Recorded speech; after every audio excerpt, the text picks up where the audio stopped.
Release of the first college football preseason AP poll, and we've got all the usual suspects. Candidly, it almost feels like I don't need to bother showing you who the top 5 teams in the country are, because you could have told me before I'm telling you. It's Bama, Oklahoma, Clemson, Ohio State, and Georgia, isn't it always? So that's one topic we could discuss with Mr. Finebaum, but let's bring Paul in on another one. So I had a little fun with this on my radio show, Paul, and let's do it together here. Nick Saban has won 6 national championships at Alabama. I know he's won 7 overall, but 6 at Bama. He's under contract through the year 2028. I'm going to set the over-under on national championships for Saban at Alabama at 8.5, meaning he'd need to win 3 more. Which way would you go? Well, if he goes to the end of the contract, Greeny, I agree with you. He's winning national championships a little more than every 2 years. He's so dominant, though, that it's hard to go against you. I saw a stat earlier today from Jeff Tracy of Axios.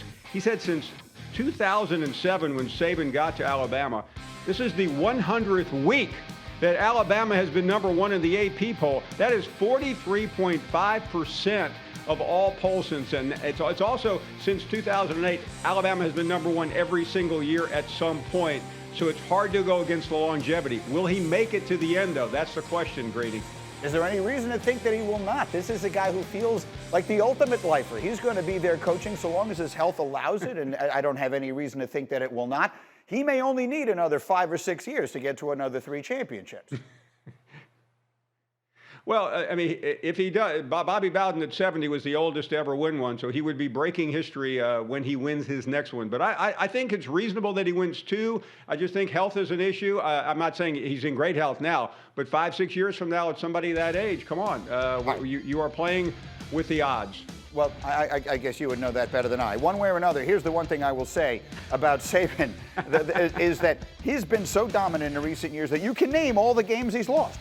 You can actually go back in your head and name the games Alabama has lost over the last 7 or 8 years, which is remarkable. That said, they are the number 1 team in the country in the preseason poll. If I'm telling you right now, Paul, they don't win the championship this year, who are you telling me will?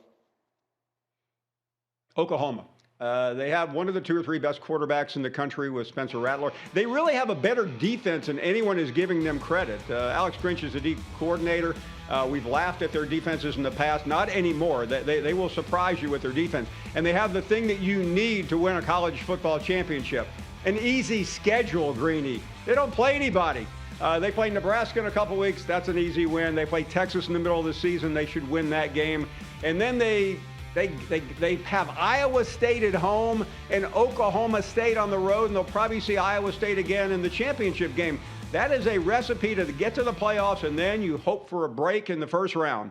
And so then my super quick final question to you. Being who you are, the dean of the Southeastern Conference, if Oklahoma wins the national championship this year, will you claim that for the SEC since they're headed there eventually? Yeah.